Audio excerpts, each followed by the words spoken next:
This has been a week of anger and hatred and violence and fear. And I found myself letting go of my song for a moment or two, immersed in emotions that I tried to put aside as negative and not feel. Thank God I had people around me to remind me of the song that is me, and the part that I have to play in the great symphony of humanity's evolution, people who reminded me and allowed me to remind them. I looked at my talk today. You know, I had a whole talk planned a week and a half ago, setting your heart on fire. And think, is this really appropriate? Oftentimes when there's tragedy, as there has been several this week, you change the topic and you change the talk. And I sat in deep contemplation and meditation with that idea of setting my heart on fire and said, perhaps that talk is more important than it was 2 days ago. Perhaps that talk is more important than it was one shooting ago. We are here today to set our heart on fire with a love, with an essence, with a goodness and a wholeness that will not be put out, but perhaps we need to be conscious enough and awake enough to set that heart a little bit brighter. And what happens when you set your heart ablaze and that fire begins to burn brightly, if love is going everywhere, we expose that which needs to be exposed. And so as I contemplated my anger about what was up all over the country, and I set my heart afire, I moved from calling this a horrible, bad tragedy and staying there, but saying, yes, it is a horrible, bad tragedy, and I will not let it define me or my humanity or the purpose for which I have been born or where I am going. Something good is going to come out of this. And I looked at it and went, you know what? We've exposed, go ahead and applaud for that. We have exposed the underbelly of what needs to be looked at, the heart of humanity. We're getting closer and closer. Do you realize that? As a human race, technology has brought us closer and closer and closer and closer, and it's getting really intimate. And there's good to be had in that intimacy, in that narrowing. Pooled resources, nationally, internationally, are coming together. Meeting people that I never would have met and being able to experience somebody's heart who I never would have had the opportunity to receive that gift any other way. And we get a little bit more close. We get a little bit more intimate. And that's a good thing. But what happens when we get intimate? Globally and personally. You have the opportunity of rubbing up against each other. Well, maybe we shouldn't put it that way. Don't quote me on that one. Ideas can clash. Roxy here, you know, we have a relationship. And as we grow together in spiritual community, we get closer and closer. And we share ideas, and we swap ideas, and it becomes wonderful, and a place of oneness begins to emerge. And the closer we get, the more opportunity there's going to be for us to disagree, for us to have conflict. And in the oneness, the fire that is our very heart, the one heart that we share, the one mind that we share, shines a light on that which needs to be cleaned up in me. And it's going to look like argument and disagreement. It may look like I get so angry at Roxy, or she gets so angry at me. And we will feel the human ego's need to lash out and to attack. That is happening on a global level. We have exposed the hatred and the darkness that needs to be exposed. And we're going to a higher place. I will use this, and I challenge you to use the very circumstances of our humanity right now to go to a higher place. To not fall into the place of victim, nothing I can do, what can I do? And to be an impassioned witness for something greater that is happening in our humanity. As people of all races, classes, religions, and continents are realizing that we are intrinsically connected to each other, that we belong to each other, every action we take and every reaction we have is affecting a cosmic whole. How I reacted to the videos that I saw this week, I'm sorry to say, added to a whole that was negative. Thank God I had a new thought. A new idea. Something awakened within me that said the fire is asking for life. The light is asking for life. Be the change that you want to see. Pay attention and don't run. You see, the challenges of our humanity are becoming more and more and more and more personal. And when you ask the question, there's thousands of questions. How could this happen? What happened? What can I do? There's the one I want to leave you with today. What can I do? You can take the theology that we espouse every Sunday here and make it come alive in you to a greater degree. You can take the view of oneness, the view of compassion and love, and go to the next level. You can set your heart on fire and take some self-inventory. Where am I adding to, or where am I subtracting from this evolutionary process? Where am I adding to or subtracting from the love that is screaming for greater life? Our master teacher Jesus said, "Love one another as I have loved you." He loved the unlovable. So I will not stand here and hate those who have hated. Love everyone. And in that energy, something happens and stirs within the heart of the perpetrators, within the heart of the victims and their families, within the heart of humanity that must be awakened. We must answer the call that humanity is getting right now. And we're going to do it one decision, one act, one thought, one feeling at a time, because the creative center of your world is in the center of your heart.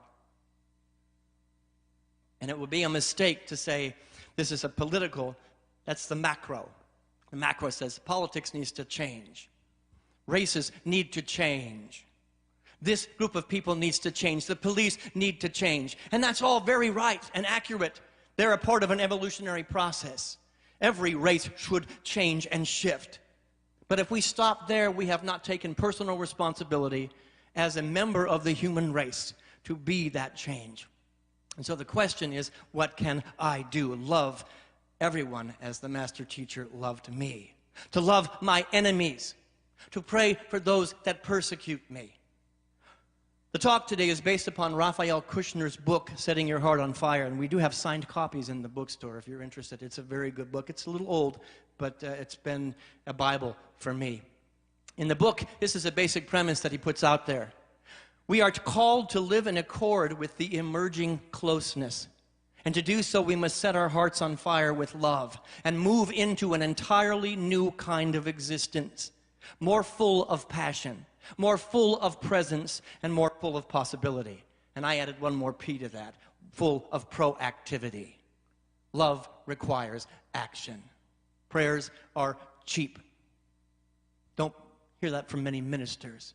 But to sit in a place of prayer, and this is what unity has taught me, and then go out into the world and do nothing different, you've wasted the time, the energy, and the prayer. Yes, mentally and emotionally and spiritually, there is an effect, but it must be empowered by our loving actions, our loving forgiveness, our ability to reach across any boundary, any perceived illusion of a boundary, and be the love by taking an action. A new kind of existence full of passion, presence, possibility, and yes, proactivity. Raphael Kushner offers us 6 invitations, and they're a little bit counter to what you sometimes hear from this platform. So I want you to listen very, very closely because they have great value. Invitation number 1, feel everything. Feel everything. So many times in the New Thought movement, we think, oh, I'm feeling anger or I'm feeling fear. That is negative. So I'm going to push that down, and I'm going to push it underneath the surface and pretend it's not there and do my affirmations.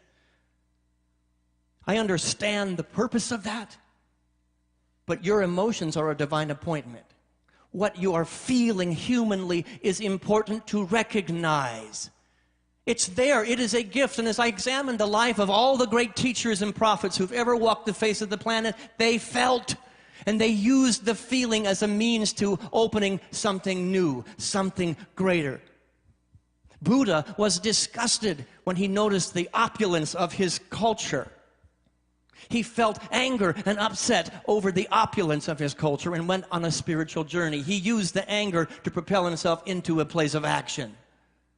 Jesus, I've read the scriptures. The guy got angry. The guy was afraid. The longest chapter, or the shortest chapter in the book, the Bible, that is our main textbook here, Jesus wept. He wept, he got upset, he got angry. But he used those emotions as sacred vehicles through which something was awakened within him. He moved through them, and you can't move through anything unless you're willing to dance with it. So stop putting aside the anger or the fear that you might feel about the world events right now. Don't let them consume you. I'm not saying let them consume you. Don't put up a tent there. That's hell. But be willing to sit with the sacred gift that these emotions are bringing to you, to dance with them, to play with them, to share them in community, and cry together, be angry together, and then said, now, together we will move on. Feel everything. Here's a reality. I'll go back to Roxy. I'm going to let you pick on you today. If I come back to Roxy, if you get closer, the field begins to narrow. Thus, as a symbol of what's happening in humanity, the circle's getting smaller and smaller. And then Roxy does something that hurts me, or that I find offensive and angry. And so I let go, and I put up a wall. I'm not going to feel the anger I hear. I'm not going to feel that. I'm not going to feel the fear that she might do it again. So I put up a wall, and every day I build it higher and higher. And the illusion is, because I've not allowed myself to have those emotions and those feelings, that everything's perfect and fine. I'm no longer receiving the love that Roxy has to offer either. I'm no longer receiving the goodness that is here, because the wall becomes so rigid and so strong and so high that I become the walking dead. And the reality is, on a new thought path, many of us are so afraid to have an emotion that might be labeled negative that we've shut off from any emotion and we've become zombies. During this time, I believe it is critical and crucial for us to feel what we are feeling, so that it may be released, embraced, or that we can move to a new paradigm. Yes? All right, invitation number 2. And this is one of my reasons that I'm in New Thought. Question everything. So many communities around the planet are all about just come and let me feed you the pablum and don't question. This is an environment where we question everything. And as we're taking that self-inventory, this is what I did this week. Question everything I've ever been taught. Question everything I've ever believed about life, about God, about you, about relationships in my life, or about myself. Consider all parts of myself and be willing to reconsider any entrenchment that might have happened within me that is adding to the global chaos. Sit with the idea that I might be wrong. Many of us sit here today and we've been holding a thought about somebody or something for 20, 30, 40 years. It's time to let go of that, to go into the trenches, the entrenchment, and release it and let it go and question. What you usually find is, why was I holding that thought to begin with? I don't even remember why I was angry. Question everything about your reaction to what has happened on the global scale. Question everything about your religion. And if any unity minister ever tells you, don't question, just accept, walk as fast as you can the other direction. Question me every time. I may get defensive. I'm a human being. I may get a little squirmy. Question me anyway. Because I've just asked you and invited you to question everything about yourself. That means I need to practice what I preach. It is healthy practice. Jesus, as our great example, he challenged the Pharisees and the Sadducees. Those are people within us. They represent the human ego, the human desire to control, the human desire to get retaliation, the human desire to stomp out because I'm more powerful. They exist within us. Examine them. Examine any energy within you that says, I need to be right. I need to be in control. I need to have the power. Challenge that. Jesus also challenged those who came to him for healing. And we're all looking, many of us, give me the solution outside of myself. All the people that came to Jesus went looking for something outside of themselves, and he said, you did it. You have the power. You have the faith. And so when you're examining the world scene and the tragedy that's calling for healing, you are the very conduit for wholeness. Not somebody outside of you, not an organization, not a government, not a person or a place. You are the salve, the balm for that healing. Don't play small. And when you question everything, you get to be like a cobra. I've often shared about my friend Cobra, C-O-B-R-A. He named himself that because he cut out the bull right away. I'm challenging you to be a cobra. And don't play in the human niceties. You know, be out of the niceties and dig deep. And dig and scrape and figure out what within you needs to be healed, because you're adding or subtracting to what's happening right now on the planet. Be a cobra and question everything. Invitation number 3, resist nothing. What do they teach us in Unity? That which we resist, what? Again, that which we resist. So I'm going to invite you today to stop complaining, to stop blaming, to stop shaming, to stop denying, to stop fighting, and stop defending anything. Anything. Those are all very subtle ways of resistance. No blame, complain, shame, deny, fight, or defense. Because all you're doing is resisting, and you're empowering the very energy you were wanting to heal. You're empowering the very quality divine that wants to be released, the very toxic energy. Whatever you have been resisting today, I'm going to invite you to let it all go and to stand emotionally, physically, spiritually naked. I'm going to invite the group to come back up here and sing a song for you right now. To stand completely open, vulnerable. You know, vulnerability is kindling for the fire of the heart. Vulnerability is the very kindling which will allow your heart to be set on fire. Humility, to stand in that and say, use me. Here I am, God, ready to follow whatever leading and to put my body behind it and take the action right off the edge of the cliff if it's required. So this song is called My Dedication. And we added this song because it was so germane to what we're talking about. Being completely open, feeling everything, questioning everything, and resisting nothing, we open up to the presence of God's will. And God has one will and one will only, for the magnificence and the wholeness of humanity.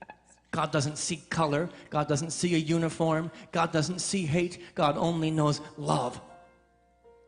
And moves and stirs based upon humanity's willingness to answer the call and do something. Be something different. Here I am, Lord, I come.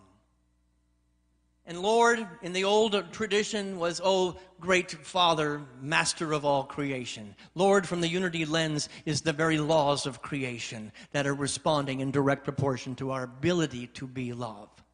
Lord, I am here. I am using the laws by letting my heart, my mind, my soul, and my body, and every ounce of who I am be the living temple of love. Here I come, and I will not let your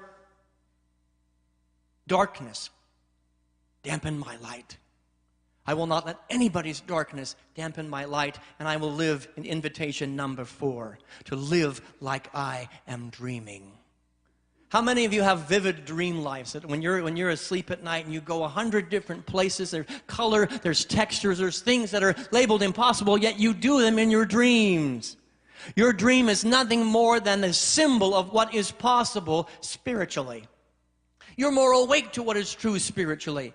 And from your dreams, you gather the strength to know that I live in a universe where all the resources that I could ever desire for love to have its way exist here and now. Everything that God has ever been, is, and will ever be exists in this now moment. Yet we have words like I can't, I won't, I don't. You're playing small, and you're not dipping into the pool of infinite possibility that it is God. We're going to the next level. We're going to the next evolution, and we're saying, no, I can. Scripture tells us with God, all things are possible. Yes? Say that with me. With God, notice when the master teacher said this, he didn't say, with God, some things are possible. Or you're going to have some pretty good days. You'll have a majority of good. No, with God, all things are possible. Live like you are dreaming. And to gather those resources wherever they may be, and they may be right here in this community. And to reach out and to join hands, join hearts, join voices, join songs, join financial resources, and be the change that you want to see. There's a march coming at some point. We're going to, I can't tell you how proud I was of the mayor of Atlanta this week. Because he didn't stay removed in an office saying, we need to have order here, we need to have control here. I understand you people down there. He went down and he said, here I am, Lord, use me. I respect your right, Miss Gladys, to protest. I respect you as human beings who have something to bring to the planet that needs to be heard, and I will listen. Please just join me in a place of peace and love and harmony. That's the kind of march I want to have. And so stay tuned, because at some point, I don't know where we're going to go, but we're going to go down and we're going to join those protesters, and we're going to stand in solidarity with those who have been marginalized.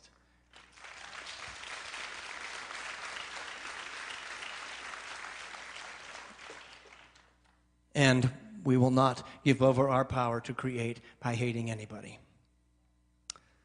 With God, if God is for you, nothing is against you. Those aren't just words. That is a truth. Invitation number 5, to love like you're dancing. I'm going to quote Rumi here. Rumi is one of my... We were talking in the first service that Rumi has a quote for everything. He wrote, dance when you're broken open. How many of you as a humanity felt broken open this week? I did. Dance if you've torn the bandage off. I want you to feel that. It's not quite healed, and you rip the bandage off. Can you feel that? Doesn't feel good, but you're going to feel it. Dance in the middle of the fighting. Dance in your own blood. Dance when you're perfectly free. We have a lot of dancers in this community. And what is the energy that comes between two people when you're dancing? I'm not the greatest dancer, so I'm usually on the other side of the bandstand. What is the energy you extend to another human being when you were dancing? Joy, co-creation, sensitivity. You're feeling the vibration, yes? Oh, where do we want to go? Where do we go? And sometimes my wife is leading, you know. But there's a sensitivity, even when they step on your toes. Oh, gosh, this week, humanity stepped on my toes. And I cried, and I railed, and I needed to dance with whatever was up. Isn't this interesting? And the analogy that came to me first service was, when people step on your toes, my granddaughter, 5-year-old granddaughter, we dance. And she sometimes steps on my toes. And the solution I had for her is the solution I'm going to offer for humanity today. I say, hey, Quinn, why don't you step on my feet? And let's dance together. And suddenly we are in a place of oneness, but I am the support. I am the change I want to see. And then she learns the steps that we are doing by my support underneath. I want to say to every person who has committed atrocities, stand upon my feet, because I have a view that you've forgotten. I know a truth that you've forgotten.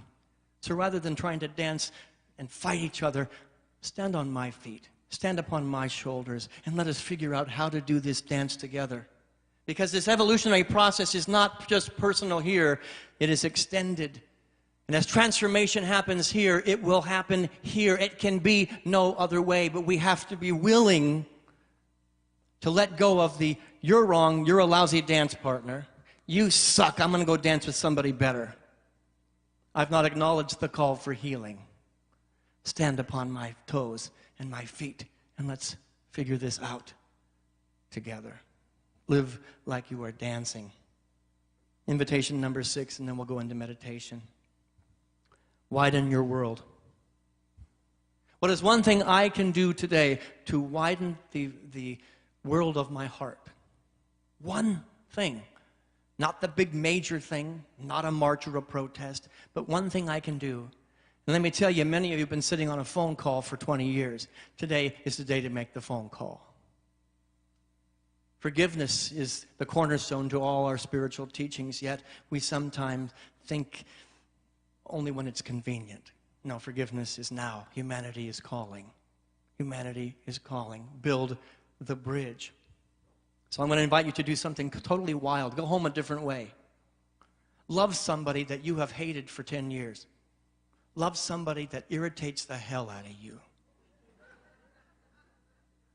And know that they may not respond. You know what? The dance, stand upon my toes and dance with me. It may not be an immediate manifestation. But the manifestation always begins first at the spiritual level, at the level of God, the level of heart, at the level of our heart on fire with love. Seek first to understand everybody and widen that circle to the unlovable. As the world grows smaller, and it is growing smaller and smaller and smaller, hold on to the infinite possibility that exists there. It's good, it's juicy, it's magnificent. And don't waste that gift by walking away from the difficult parts of that narrowing field. Let love have its way. Set your heart on fire in such a way that this time next year we'll sing, thank God we went through the fire. We walked the coals of the fire and we danced together.